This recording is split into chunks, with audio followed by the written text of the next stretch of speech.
nous parle. Chaque jour, Charles et Carole vous présentent la leçon de l'école du sabbat.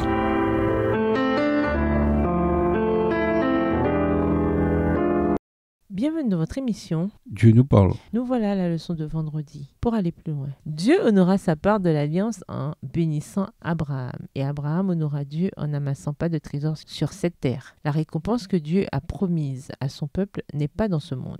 Abraham ne posséda ici-bas aucune propriété, pas même un pouce de terre. Très riche, cependant, il employait ses biens à la gloire de Dieu et au bien-être de ses semblables. Mais il ne considérait pas cette terre comme sa patrie. Dieu l'avait appelé à quitter ses compatriotes idolâtres en lui promettant la terre de Canaan comme possession éternelle. Néanmoins, ni lui, ni son fils, ni le fils de son fils ne virent la réalisation de cette promesse. Quand il voulut inhumer sa femme, il dut acheter une sépulture aux Cananéens. Son seul bien fond dans le pays promis fut cette tombe dans la caverne de Macpéla. Texte tiré du livre Patriarches et prophètes à la page 147, livre écrit par Ellen G. White. Dans nos vies, nous sommes parfois tentés d'aller vers les richesses et les loisirs. Il faut une foi forte pour pratiquer la gratification différée. Le trône et le somptueux palais des pharaons lui étaient offerts, mais il connaissait les péchés et l'impiété qui régnaient dans ce milieu séducteur. Par-delà les magnifiques résidences, par-delà la couronne d'un empire, il entrevoyait la gloire incomparable qui sera le partage des saints du Très-Haut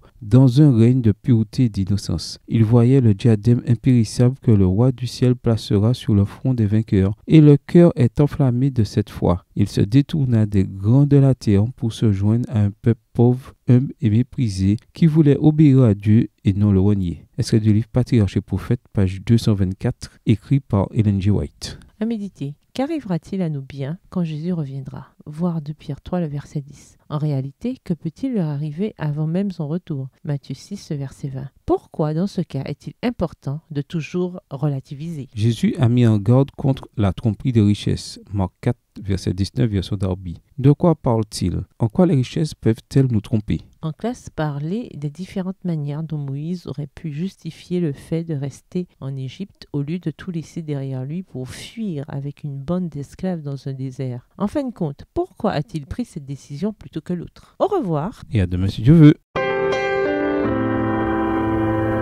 Dieu nous parle.